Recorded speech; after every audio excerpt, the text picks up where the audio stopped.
হেশটেগ কংগ্ৰেছ পৰিয়াল শীৰ্ষক এক কাৰ্যসূচী কামৰূপ জিলা কংগ্ৰেছ কমিটিৰ সন্মানীয় সভাপতি প্ৰাণজিৎ চৌধুৰী ডাঙৰীয়াৰ নেতৃত্বত কামৰূপ জিলা কংগ্ৰেছ কমিটি কামৰূপ জিলাৰ অন্তৰ্গত থকা ব্লক কংগ্ৰেছ মণ্ডল কংগ্ৰেছ আৰু বুথ কংগ্ৰেছ কমিটিয়ে আজি কাৰ্যসূচী ৰূপায়ণ কৰি আছে। এই কাৰ্যসূচীৰ মূল কথাই হ'ল জিলা কংগ্ৰেছ কমিটিৰ সভাপতি ডাঙৰীয়াৰ ঘৰৰ পৰা আৰম্ভ কৰি ব্লক কংগ্ৰেছ মণ্ডল কংগ্ৰেছ বুথ কমিটিৰ কংগ্ৰেছ কমিটিৰ সভাপতিসকলৰ ঘৰত কংগ্ৰেছৰ প্ৰতীক চিহ্ন হাত থকা পতাকা এখন সকলোৰে ঘৰত তেওঁলোকে লগাব, ঘৰৰ পদূলিত লগাব। যেনেকৈ মই আপোনালোকৰ কেমেৰাতে দেখাই দিছো যে এই পতাকাখন আপোনালোকে দেখিছে, কংগ্ৰেছৰ হাতৰ ছবি থকা পতাকা। গতিকে এই কাৰ্যসূচীৰ জৰিয়তে নিশ্চিতভাৱে কামৰূপ জিলাত কংগ্ৰেছ দলৰ সাংগঠনিক শক্তিশালী আৰু বৃদ্ধি হয়, কংগ্ৰেছ দলৰ শক্তি বৃদ্ধি পাব। কামৰূপ জিলাৰ প্ৰান্তে প্ৰান্তে আমাৰ দলৰ কৰ্মকৰ্তাসকলৰ বিষয়ববীসকলৰ ঘৰত বীৰ দৰ্পে কংগ্ৰেছৰ হাতৰ ছবিটো লগাই প্ৰমাণ কৰি দিছে যে আমি কংগ্ৰেছৰ নীতি আদৰ্শত বিশ্বাসী, আমি RSSক ভয় নকৰো, বিজেপি এজেপিক ভয় নকৰো, হিমন্ত বিশ্ব শৰ্মাৰ চৰকাৰখনকো ভয় নকৰো।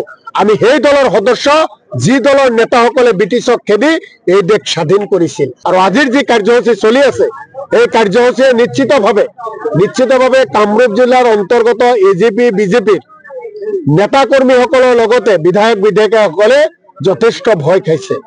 যিটো সময়ত উচ্ছেদ চলি আছে সেই সময়তে ৰাজ্য চৰকাৰ উচ্চ ন্যায়ালয়ৰ ৰোষত পৰিছে, যি 3000 বিঘা ভূমি বহিৰাগত চিমেণ্ট কোম্পানীক দিয়াৰ কাৰণে। কি ক'ব? তেওঁলোকে কয় মাটি সুৰক্ষিত কৰিম, তেওঁলোকে কয় অসমীয়া জাতিক আমি যাতে কোনেও একো আঘাত সানিব নোৱাৰে, অসমীয়া জাতিৰ সম্পদ যাতে কোনো ল'ব নোৱাৰে তাৰ কাৰণে আমি সুৰক্ষিত কৰিম। এই শ্লোগান দিয়েতো সৰ্বানন্দ সোণোৱাল 5 বছৰ মুখ্যমন্ত্ৰী হল, এই শ্লোগান দিয়েতো হিমন্ত বিশ্ব শৰ্মাই মুখ্যমন্ত্ৰী হল, দুবাৰকে বিজেপি চৰকাৰ চলালে। আমি কংগ্ৰেছ আগৰ পৰাই কৈ আছিলো নে নাই, জাতি মাটি ভেটি ৰক্ষাৰ এই চৰকাৰ নহয়, অসমীয়া জাতিক বিক্ৰী কৰিব, অসমৰ ভেটিক বিক্ৰী কৰিব, অসমৰ মাটিক বিক্ৰী কৰিব এই বিজেপি এজেপি চৰকাৰে।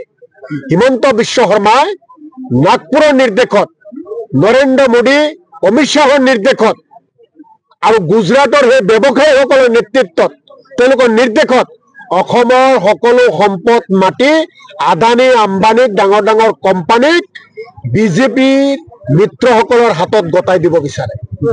বিভিন্ন প্ৰান্তত বহু কথা পোহৰলৈ আহিছে, কংগ্ৰেছ দলে বহু অভিযোগ আনিছো। এটা সময়ত অসমৰ ৰাইজে আমাক বিশ্বাস কৰিব খোজা নাছিল, কিন্তু এটা প্ৰমাণ হবলৈ গৈ আছে। আজি 3000 বিঘা মাটি অসমৰ ভূমিপত্ৰসকলে বসবাস কৰা এলেকাৰ 3000 বিঘা মাটি দিবলৈ ওলাইছিল। আমি আগৰ পৰাই কৈ আছো, বিশ্বাস কৰা নাই। যেতিয়া ন্যায়ালয়ৰ মজিয়াতে কথাখিনি উত্থাপন হৈছে, ন্যায়ালয়ৰ পৰা যেতিয়া মানুহে জানিছে বুজিছে, অসমৰ সকলো ৰাইজে ধিক্কাৰ দিছে। অসমৰ সকলো ৰাইজ সজাগ হ'ব লাগে। এই হিমন্ত বিশ্ব শৰ্মাই আহি থকা কেইটা মাহ অসমৰ সকলো মাটি, আপোনাৰ মাটি আমাৰ মাটি সকলো মাটি বনিয়াৰ হাতত গতাব বিচাৰে। কাৰণ বনিয়াৰ মতে নৰেন্দ্ৰ মোদী অমিত শ্বাহ বিজেপি চৰকাৰ পৰিচালিত হয় আৰু হিমন্ত বিশ্ব শৰ্মাই দিবলৈ বাধ্য। হিমন্ত বিশ্ব শৰ্মাই নৰেন্দ্ৰ মোদী RSS আৰু অমিত শ্বাহৰ ওচৰত বিক্ৰী যাব পাৰে, তেওঁলোকৰ কথা উঠাব যাব পাৰে। অসমীয়া জাতি বিজেপিৰ ওচৰত কেতিয়াও মূৰ নত নকৰে। অসমীয়া জাতি নিজৰ স্বাভিমান লৈ, নিজৰ অধিকাৰ লৈ জীয়াই থাকিব। আমি আমাৰ কোনো মাটি আমি বহিৰাগতক দিবলৈ নিদিওঁ, কোনো বনিয়াক দিবলৈ নিদিওঁ। ইয়াৰ বিৰুদ্ধে তীব্ৰ প্ৰতিবাদ কৰা হ'ব। মই আগতে মুখ্যমন্ত্ৰীগৰাকীয়ে BTRত কৈছে যে তেওঁ বোলে খুব পাৱাৰফুল মানুহ। কি ক'ব? পাৱাৰফুলৰ অৰ্থ যেতিয়াই ইচ্ছা অমিত শ্বাহক ফোন কৰিব পাৰে, যেতিয়াই ইচ্ছা। পাৱাৰফুল তো হিটলাৰো আছিল, পাৱাৰফুল হিটলাৰো আছিল। নিৰ্দেশত লাখ লাখ মানুহ মাৰিছিল, মানুহক কষ্ট দিছিল। হয়, এখেতে পাৱাৰফুল। মূল্য বৃদ্ধি কৰাই মানুহক কষ্ট দিছে, দুবেলা দুমুঠি খাবলৈ মানুহে কষ্ট পাইছে। এখেতে পাৱাৰফুল। নিবনুৱা যুৱক যুৱতী লিখা পঢ়া কৰি ঘৰত বহি আছে, চাকৰি দিব পৰা নাই, তাৰ কাৰণে পাৱাৰফুল।